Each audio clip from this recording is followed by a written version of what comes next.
I'm Lucia Thompson, board-certified family law attorney, divorced mother of 3, and Valley-born Latina.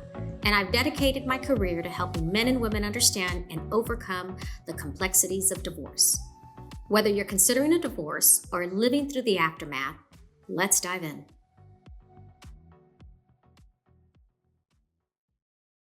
So, one of the things when I started coming up with this idea of doing a podcast was it's not just about the legal stuff for me. I've talked to Cynthia Naisa, like the business law of it. Monica Sines does immigration work, and immigration comes into play with divorces, criminal law because people get arrested. And so integrating these lawyers into this podcast for me was just second nature. It's going to have to happen that way. But the other big one for me is health. And we were talking about hair loss and skin problems and weight problems and suicidal ideation and all that stuff. And I thought, okay, I need to somehow debunk the myth of if you're going through divorce, you're supposed to be strong and you're supposed to just like tough it out and be this person. I don't think that just happens. I think it takes a good medical professional to accomplish that. How do you get patients to open up to you and feel comfortable to do that? I think the first thing when they come in and they say, I think I might be feeling depressed because of the situation that I'm going through. And I was like, well, if you're not comfortable with saying that word, we don't need to say that word.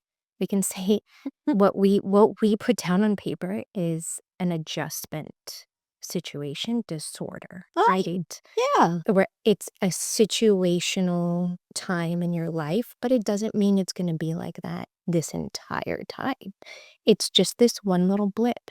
And I think we have blips through our entire life, regardless whether you're going through divorce or not. Could have been something that happened in high school, could have been something that happened in elementary, a teacher that said something to you that broke your heart, right? They're blips. So I call them adjustment situations if they don't want to use those words. And it's actually a code. There's an adjustment disorder with either depression, with Like anxiety, like a billing code. Wow. Yeah, or depression and anxiety. Got it. So we don't have to ever stick that in somebody's chart. And I think that's the next factor that they get nervous about is like, are you going to put that down in my chart? Because, right, legally, It's going to come out. it's going to come out, right? So they don't want that put in there. But do you think it's worse if someone knows I'm depressed, I'm going through something, Carmen says I should take some medication, and I'm not going to take it because I'm going through a divorce and he's going to use it against me? Is that worse? Or is it worse to take the medication, they find out about it, and you treated it? Right. So in my medical I don't see a problem with it. And I always tell patients, look, we just use it for 3 to 6 months while we're in this little period, and then I'll take you off. I don't need to keep you on it, right? But I need to level you out for this time. But they have this stigma behind it. And I think especially, I want to say maybe the older generation. Stop it. I'm part of that. You're not. I am. That might not want to resort to that, but there's herbal stuff, right? That even our Latin culture has all been a tribute to it. Whether it's doing the egg, whether there's a bunch of herbals out. I have candles in my office. Yeah, My mother. Yes, that's part of culture. Hey, burning the sage, whatever you want to do. Una barrida. Yes, I will do anything that the patient asks me to do within reason, to also make them feel comfortable, right? That at the end of the day, you want any parent just to feel comfortable in their skin to just keep going. And what is someone, if I'm going through a divorce, how do I identify depression? I know that sounds stupid. Like it's not always someone just crying all the time. No. I've been depressed before, and it's not necessarily crying. I see other things. Exactly. So some people it'll affect the gut. They'll have diarrhea every morning.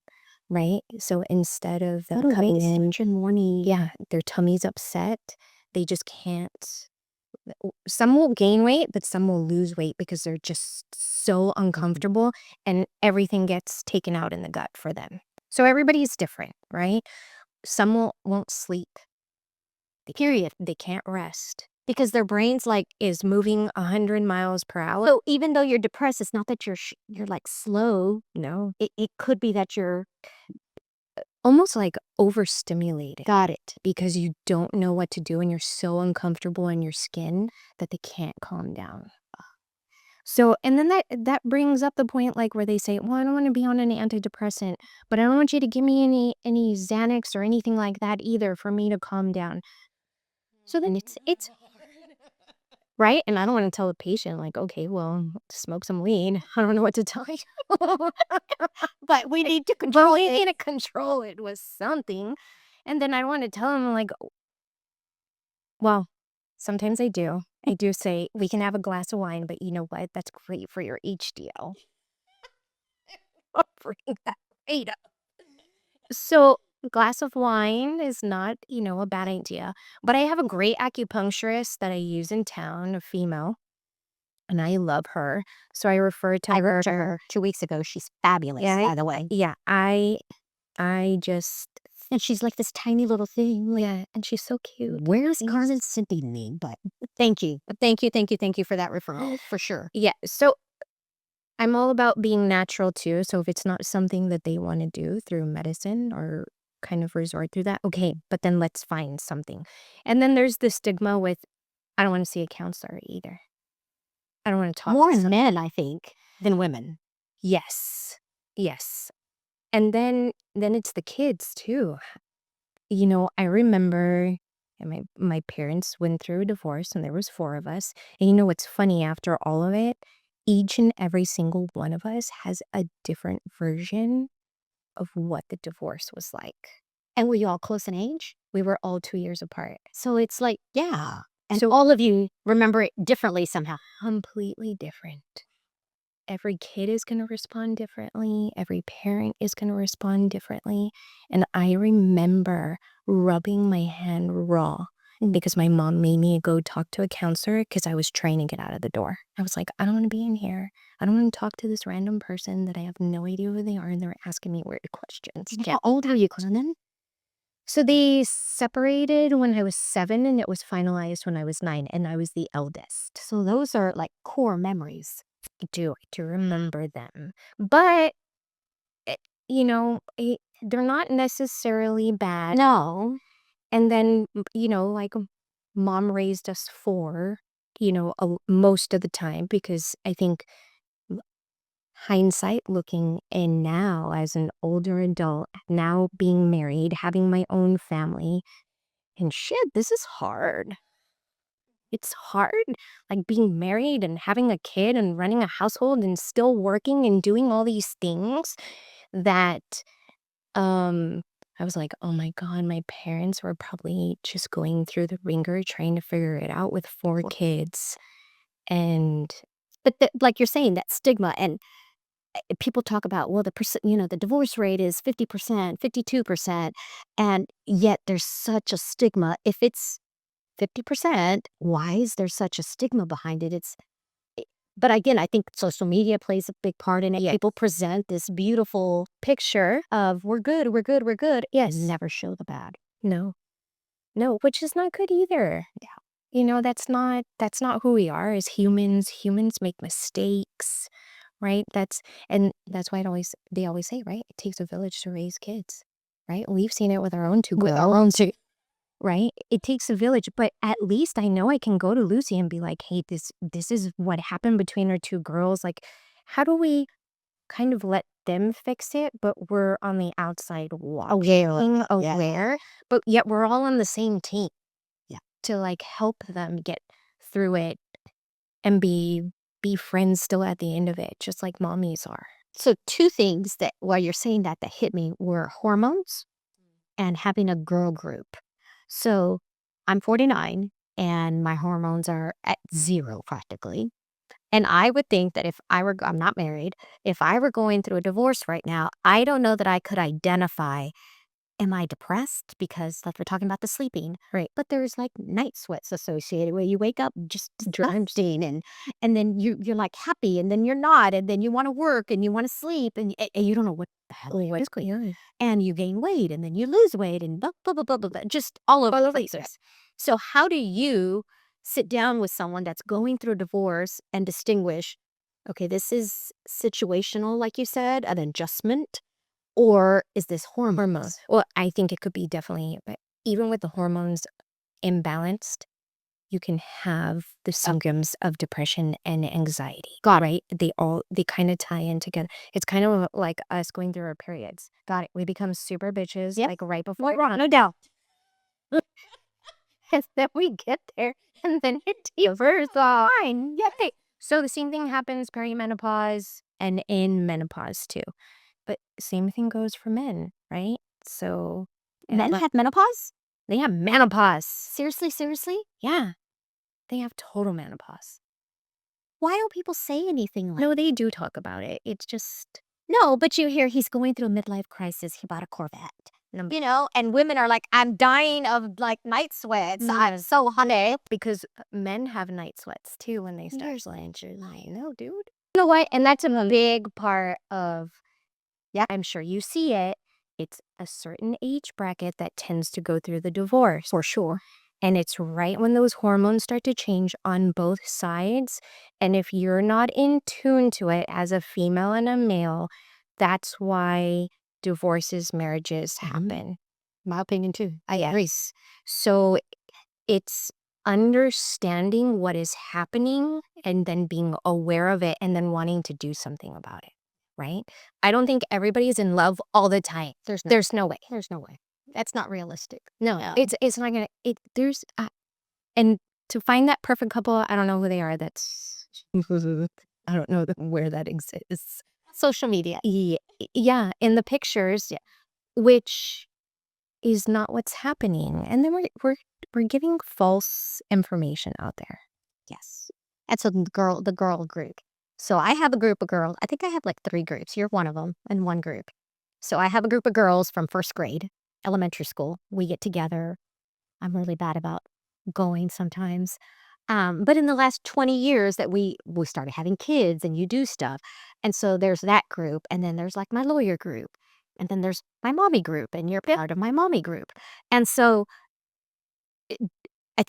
I would think if I were going through a divorce right now, it would be hard for making time for this group, making time for this group and this group, because you're trying to overcompensate for things and stressing out, like not sleeping, like you're saying. Is it something that a person should do, like not reach out to people, not do it, not share because they're going to somehow talk about you? Because there's a big stigma there too. Oh, right. But then that's where you have to take a step back. And I have an issue calling who are really friends, right? Because friends are not going to pass judgment. They're not going to do those things. We're here to all help each other and try to build each other up, not bring each other down. So if somebody feels that way about their friends, then they maybe shouldn't be your friends. That's hard to accept though. Yeah. But sometimes those are hard lessons you have to learn. Right. And then you decide during that time who are going to be those core maybe 3 or 4 friends that you're going to actually lean on to help you through this, right? And I think everybody knows you're probably not going to have more than 5. You shouldn't. That's a lot. Like I have to remember Carmen likes this, and this is the wine she likes, and this is her daughter's name, and this is what Allie likes. And that's like it's hard. That's a lot of work. It is. Shouldn't even have to do that with me. We just go to H-E-B, we buy what we need, and you don't need to know exactly what I need or what Allie needs. Already you're making the friendship too hard. No, Carmen, that's making the friendship too hard. You just go with the flow. No, I can't. I don't know how you do that, but you do, and you do it well. So you truly believe that diet helps depression, helps anxiety? Absolutely. Absolutely. You didn't even let me finish the question. Yeah. Like, for sure. For sure. And what do you exclude? Sugar? Like, truly? I can't exclude sugar. I can't exclude alcohol. Well, no, neither can I. I'm not going to go there with you. I mean, I'm not going to disagree with that. But, you know, the semaglutide and the tersipatides that are coming out in these compound forms and even step-bound and Which is like the Glovia, yeah, all Got of that, because they all have different names depending if they're used for weight loss. Got it. Right? There's a whole bunch of studies coming out for fatty liver. Um, one of them got published for sleep apnea already. with Ozempic or like something like that. Uh-huh. Yep. Wow. So it helps all facets of the body. It's just going to be a matter of time for them to do the research and see that this is going to help, to it. right? So with that, you put a little bit of that on with the stress that's going on, and it takes all the inflammation out of the body, right? So that, remember, hopefully going through a divorce, and you're going to have to tell me more because, right, you do this a lot more because this is Every day. your business. What is the average length of divorce, right? So it'll depend whether or not it's going to affect the body depending on how long and drawn out the situation is, right? And is stress always like, oh my God, I have a headache. Oh my God, my shoulders are tight. Like, stress manifests itself how? So, right, the gut, The gut. You said that. gut, Yeah. that's one. Yes, definitely the headaches, the fatigue, definitely. You know, it still exists, broken heart syndrome, right? Depending on what the situation was. Truly. Like your Yeah. grandparents. Yeah. So if one dies, what happens? Yeah. The other one soon follows, right? Well, in a divorce, It's a death. it's a death. Like if one gets cheated on and the other one wasn't expecting that to ever happen, Yeah. it's to me, that's considered a broken heart syndrome. There's truly Right. tons of books on the stages of a divorce and the grieving process. And like you have a grieving process for the actual death of a loved one. I think it's 7. For divorces, it's 5. And there truly are stages for it. And so, yeah, that's something that is important for people to see. Okay, I'm at this stage. Like, I'm still angry. I probably shouldn't be making decisions right now. No. And let me get to another phase. Right. Which is difficult Yeah. for them because and then if you're trying to raise, let's say you still have 3 toddlers at home. What do you do? It's rough. How do you have time for yourself? No, exactly. That's where you have to find a babysitter. And that's where your friendship Exactly. is key. Well, and that's why people always ask me, where do you find people? I don't understand. What do you do? And this, that, and the other. Hey, it has crossed my mind, I take PA students into the office, right? I take students. So, and Joel does a lot of resident students too. But it's like that age bracket that's like in between, still, is willing to help, are educated, right? Can help with staying with your child. Yeah. Basically. And when you find those people, then it's great. Just recently, so Allie's at Melba's. She has ballet, tap, and jazz, right? So I pulled one of the teachers and I was like, hey, want to come babysit?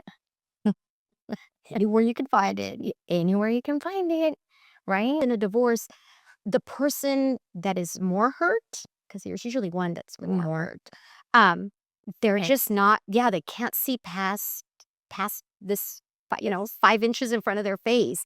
And you don't want to be rude and, tell them snap out of it. But at a certain point, But you I have need to. you to. Yeah, somebody needs to, right? And if I have to be that person to say, hey, come on, let's get out of this. I'm here to be behind you. I'm here to be your cheerleader. I'm here for you. I don't think that's what typical medical professionals do, truly, hon. I think you're amazing for doing something like that. But I joke when I see people come in and they're going through a divorce, and I was like, hey, that's great. And they're like, what do you mean that's great? I was like, you have the kids half the time. You get to have some time to yourself. Now gonna lose some weight. Yeah. Why is this a problem? Who tell me? I thought you have the lawyer. I can give you want to take mine when you have your kids so that I get the break the other week? Please. Yeah, please. But you know what? Speaking of that, and this probably has nothing to do with the health part of it, but I think it does, the mental health part of it. I think there's a big stigma behind joint custody or equal parenting or somehow you all being on the same footing. Like, at least in our culture, it's the mommy's the one that takes care of the kids. Like, I don't care if mommy's a doctor and, a surgeon that has, it's mommy's got to do it. And that puts a lot of pressure on somebody. And so then whenever she's not doing it and she's agreed and she realizes, you know what, I'm not home, 10 days out of the month. I'm fine if my kid's with daddy on those days. And all of a sudden, mommy's this, horrible person for giving it up. Yeah. Yeah, like sucks for us. So, right, we go back to the hormones, right? Progesterone is awesome bedtime. Even my 30-year-olds that tend to fluctuate with their hormones too, we tend to put on a little bit of progesterone at bedtime. It's a nice calming hormone that really would relax anybody at any age, to tell you the truth. And so I want to share when you said progesterone, I have a medical condition that doesn't allow me to do hormones. So what do you do for people that can't? Because I'm low and I'm, like I said, practically zero on all of them, but I know I need it. And you have been life-changing for me. So I want you to share with everybody. Right. So one is going to be, if they can, right, progesterone is probably the easiest, right? If we need to, there's medications, right, that are out there too for that. The acupuncture, natural way to help people to get some sleep. We do have some with our BioT hormone clinic. We actually have a supplement that helps people sleep and it's all natural. Wow. Right? So Yeah. I'm not sure what's going to work for that person. And I always tell them, we have to try things to see what's going to work. You have to give me. It's not going to be. It's not going to be instant fix. right.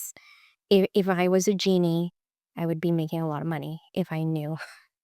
You said genie and money and made me think of sex. So tell me about sex. Like, does depression really affect your sex life? Oh yeah, people can't even have an orgasm.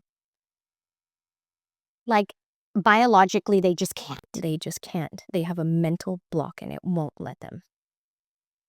Even men they won't ejaculate. They can't. They're done. It really does affect us all the way around. So then, right, it's this bracket that tends, I don't want to Generalize it. but yeah, 40s and 50s, right? They're going through perimenopause, menopause. All right, your hormones are already depleted, right? So they're not there. And then what happens? Some of these people want to get back on the town, right? Yeah. And then how do you circumvent that? And how do you get your patient to be okay to get back on there? And then sometimes they want to, but they're like, I have no libido. What do I do? Right? Well, going back into the hormones again, right? There's testosterone cream. It gives back that libido. But that's Femendo? No, there's free What too. Mm-hmm. So there's creams. There's injections that, yes, women can do. It tends to be a little bit more aggressive. And then there's the pellets. And so if a woman gets that and her testosterone level is low, her sex drive's going to go up. Mm-hmm. Like, no matter what, it'll go up. No matter what, it will go up. It's then after that, how you utilize it within that. And that's like one of the things I hear in divorces a lot is I'll hear the husband say, we haven't had sex in 18 months. Or it's been 3 years. And it's like, I guess it could happen. I get it. But at a certain point, and it's like, no, she just doesn't want to.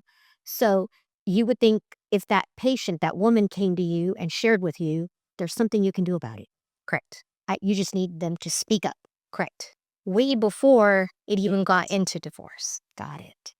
But I don't think we talk about it enough. I think there's more podcasts and stuff that are coming out more about perimenopause but this is all TikTok. I love when a patient comes in and is like, this on TikTok, and now I want you to give it to me. And I was like, whoa, how do I navigate this right now? I'm sorry. I'm sorry. I'm not the TikTok doctor. But it's true. Like, even in the divorces, like, well, apparently I can get alimony for life. No. That's in California. That TikTok, person lives in California. Like, I don't know what to tell you. Like, Yeah, we're in Texas. yeah, we're in Texas. And we're in South Texas. Yeah. And that's why I say social media is playing a huge role on how we're trying to navigate through anything in life at this point. And it's hard. It's really hard. It's really hard. So regardless if you're going through a divorce or not. So I have a couple of girlfriends that sometimes, it's not all the time that I ever have like people in your car. I'm sure you guys don't either, that you guys have your friends in the car. But I don't have any music play in my car. I don't have anything play in my car for quiet time where I can just hear myself think. I'm driving, concentrating still, but I'm running through everything that I need to like calm down. Because then, I mean, you know how it goes. Once you get the monster in the car, it's like, oh, holy hell, everything already breaks loose, right? Mommy this, mommy that, and whatever, and this, that, and the other. Or sometimes they're quiet too because they're pissed off about whatever happened at school, right? So then you're spending your time trying to drive it out of your kid. Like, what happened? Why are you being quiet right now? that was one of the things you said one time, is that you got to the pickup line early so that you could sit there for 20 minutes, and not because you wanted to be there early. No, for that, you're just like, I have me time. I just have me time and I'm by myself and nobody's going to bother me. Yeah. And then that's when, honestly, I put my phone on Do Not Disturb. Yeah. So that, We're way too accessible now. yes, so that I can just have a couple of moments of, let me just clear my mind. And I know she's safe at school. Mhm. So if anything is burning down, I know she's going to come out in 15 minutes. It'll be okay. Carve. But I think every mommy, like, or even daddy, any parent. yeah, any parent that is raising kids, even if they're in college, I can't imagine even you having kids in college, having a younger one, and every night thinking, is my kid out drinking? Did they get an Uber? Are they home? Did they text me? Yeah. No. Did I talk to them today? I can't imagine even somebody going through divorce and their kids are in college and then having that nervousness in their stomach. Well, and that's how mommies typically feel. Like, oh my God, they're with daddy. I need to talk to them. And I try to like tell them. Well, I don't try. I tell them it's gonna be okay. Like, if daddy can't handle it, He'll bring the kid. He'll call you. mommies won't. Typically, mommies will like work through it. I'll just do it. When a daddy can't, hey, Or they're gonna go to their mom, or they're gonna go to their sister. They're gonna go to somebody to be like, what do I do? see, but that's admirable. Right. Versus a woman is gonna try to figure it out on her own and just keep that stress inside. Right. And remind me, what's the statistics on women having heart attacks? Women have more heart attacks than men, right? Is that the statistic?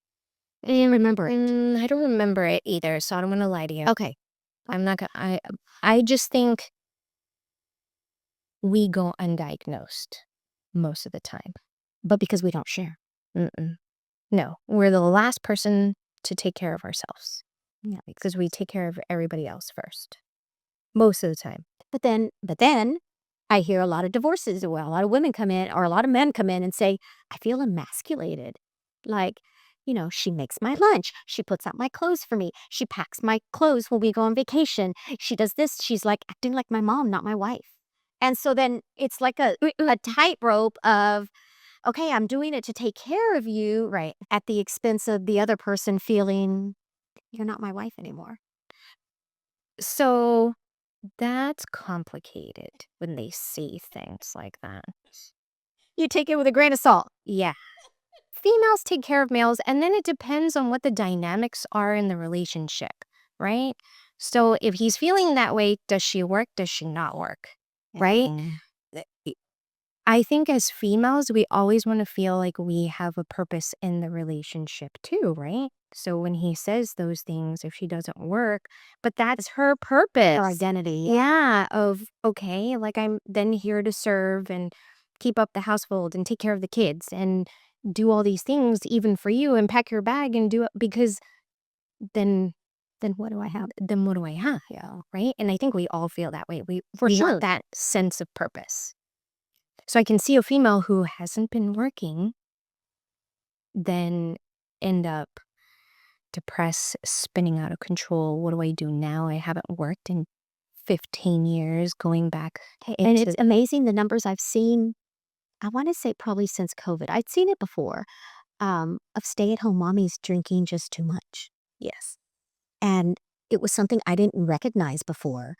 And maybe it was because it wasn't talked about. I don't know, but it seems like more women are being forthcoming with me that are stay-at-home mommies about, Lucy, I started drinking about 10.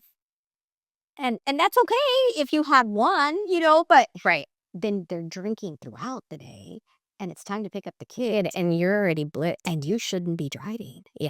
And but how do you identify, again, coming back to the alcoholic? And it's hard. It's hard to identify that because if you're not with them, Yeah. I can't You have to feel really what they tell you. Yeah. So it's hard in what, even a 20-minute visit. Yeah. How am I going to drive that out? That's really hard unless somebody's going to come to me and actually tell me. And usually you can pick up little cues as time keeps going on, right? But you have to want to pick them up. And I think us as medical professionals too are not paying attention to all those little. It's easy to just, what's the problem? And you write that down. And yeah, let's But go. that's what makes you you and unique and such a good person. Thank you for doing that. We try. Shut up, you try. You do it. We try. You're blushing. I love it. You really are wonderful, honey.